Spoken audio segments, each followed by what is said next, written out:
এই নববর্ষে সবারই দেখছি সেই কাবাব নয়তো চিকেন তন্দুরি, চিকেন টিক্কা এইসব হতেই রয়েছে। আমি মনে হয় প্রথম যার এই নববর্ষের মেনু ছিল এই হানি গার্লিক চিকেন আর তার সাথে একদম মিক্সড ফ্রাইড রাইস। আমরা 4 জন মিলে বাইরে কোথাও না গিয়ে সন্ধ্যা থেকেই এসব আয়োজন শুরু করে দিয়েছিলাম। দুর্দান্ত স্বাদ হয়েছিল খেতে। রেসিপিটা ফলো করে না বানালে সত্যি মিস করে যাবে।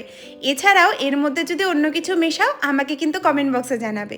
এখানে 1 কিলো বোন সহই মুরগির মাংস রয়েছে, আর তার সাথে দিয়ে দিলাম আদা, আর তার সাথে রসুন থেতো করা, 2 চামচ গোলমরিচ গুঁড়ো, একটা ডিম, 4 চামচ সয়া সস, 3 চামচ ভিনিগার, চিলি ভিনিগার, আর তার সাথে 4 থেকে 5 চামচ চিলি সস, 1 চামচ টমেটো সস। সব কিছু দিয়ে ভালো করে মেখে নেব। আর মেন যে জিনিস সেটা হলো এই তিল আর কালো জিরে আধ ভাঙ্গা করে দেওয়া। এটা দিলে ফ্লেভারটা দুর্দান্ত আসে। এর সাথে স্বাদ মতো লবণ, 6 থেকে 7 চামচ মতো কর্নফ্লাওয়ার। আমি খুব বেশি কোটিং দেইনি, একদম যে ডুবো কোটিং বা মোটা কোটিং আমার চিকেনে ভালো লাগে না, আমাদের কারোরই ভালো লাগে না, তো সেই জন্য কর্নফ্লাওয়ারটা লিমিটেড দিয়েছিলাম। এইবার তেলের মধ্যে পিসগুলোকে ভেজে নেব। যদি চাও তাহলে 3 থেকে 4 ঘন্টা ম্যারিনেট করে রাখতে পারো। আমি কিন্তু সাথে সাথেই বানিয়েছি, একদম দারুণ হয়েছে। চিকেনগুলোকে একটু লাল লাল করে ভেজে তুলে রাখবো। এই চিকেনগুলো ভাজতে ভাজতেই অপরপক্ষ থেকে আবদার চলে আসে যে এতগুলো চিকেন রয়েছে যখন চিকেন পকোড়া তো বানাতেই হবে। তো এই চিকেনগুলোই কিন্তু ম্যারিনেশনে আমরা চিকেন পকোড়াটাও বানিয়ে নিয়েছিলাম। আর ওইদিকে টিভিতে বেশ জমদার পুরোনো দিনের গান চলছিল। আর আমার কাছে এই গানগুলো মোটেই পুরোনো দিনের না হলেও হয়তো এখনকার জেনারেশনের কাছে এগুলো একটু পুরনোই হয়ে গেছে।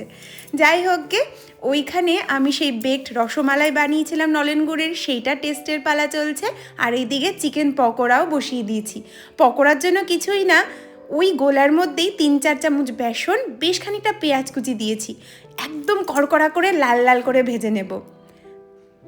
দেখবে এইভাবে পকোড়া ম্যারিনেটটা করলে কতটা টেস্টি হয়।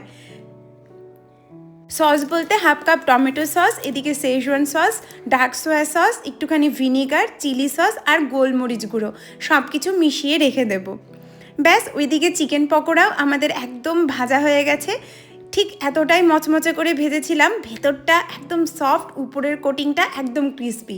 এইটা শুধু মুখে খাও বা এমনি ধরো তোমরা কোল্ড ড্রিঙ্কসের সাথে খেতে পারো, এনজয় করতে পারো, দারুণ লাগে। ঠিক এই ম্যারিনেশনটা দিয়ে করবে, দেখবে মুখে যখন তিলের একটা ফ্লেভার পড়বে আরও ভালো লাগবে। এদিকে বসিয়ে দিয়েছি হানি গার্লিক চিকেন। তার জন্য এখানে রসুন, আদা আর কাঁচা লঙ্কা একদম মিহি করে কুচিয়ে রেখেছিলাম, সেটা একটু ভেজে নিয়ে একদম হাই ফ্লেমে সব সবজিগুলো দিয়ে দেবো। পেঁয়াজ পাতার যে পিছনের অংশটা থাকে সাদা সাদা পেঁয়াজের মতো, সেটাও কিন্তু দিয়েছি, খুব সুন্দর ফ্লেভার আসে। এরপর সস আর কালারের জন্য একটুখানি লাল লঙ্কার গুঁড়ো দিয়েছি, তোমরা চাইলে ফুড কালারও ইউজ করতে পারো। এরপর একটু নাড়াচাড়া করে চিকেনগুলো দিয়ে দেবো। আমি বাটির মধ্যেই হাফ চামচ কর্নফ্লাওয়ার গুলিয়ে দিয়েছিলাম। খুব বেশি গ্রেভি এটা করবো না, একদম ড্রাই মতোই রাখবো, স্টার্টার টাইপের। আর এটাকে একদম হাই ফ্লেমেই বেশ ভালো করে নাড়াচাড়া করে শেষে গোলমরিচ গুঁড়ো আর পেঁয়াজ পাতা দিয়ে গার্নিশিং করেছি। একদম ফ্লেম অফ করে দেওয়ার পর সার্ভিংয়ের আগে 2 চামচ মতো হানি দিয়েছি, তাহলেই আমাদের হানি গার্লিক চিকেন একদম রেডি। এই চিকেনটা খেতে বেশ ঝাল ঝাল আর তার সাথে মিষ্টি মিষ্টি হয়। চিনিটা দেওয়ার জন্য আরও সুন্দর খেতে হয়। অবশ্যই বাড়িতে একবার ট্রাই করে দেখতে পারো। এটা কিন্তু বাড়ির জন্যই একদম পারফেক্ট। রেস্টুরেন্টের কথা মনে পড়বে এইভাবে যদি একবার বানাও, তখন মনে হবে রেস্টুরেন্টের থেকেও অনেক বেশি স্বাদ হয়েছে। তো আমি একটা বাটিতে পুরোপুরি ট্রান্সফার করে নিয়েছি আর উপর থেকে একটু তিল ছড়িয়ে দিয়েছিলাম। ব্যাস তৈরি। আর এইদিকে মিক্স ফ্রাইড রাইস বানানোর জন্য সেই রসুন, আদা আর কাঁচা লঙ্কা কুচিটাকে একটু ভালো করে পুড়িয়ে ভেজে নেওয়ার পর চিকেন রেখেছিলাম টুকরো করে কেটে, সেটাকে দিয়ে লবণ দিয়ে নাড়াচাড়া করে নেব। এইটা হতে বেশিক্ষণ সময় লাগবে না, মিডিয়াম আঁচে 3 থেকে 4 মিনিট নাড়াচাড়া করলে চিকেনগুলো সেদ্ধ হয়ে যায়। এবার সাইডে একটা ডিম ফেটিয়ে ভালো করে নাড়াচাড়া করে এর মধ্যে তোমরা চাইলে একটু চিংড়ি মাছ দিতে পারো, তাহলে তো একদম পারফেক্ট। চিংড়ি মাছ, মাশরুম, যেটা যেটা খুশি তোমরা চাইলে দিতে পারো।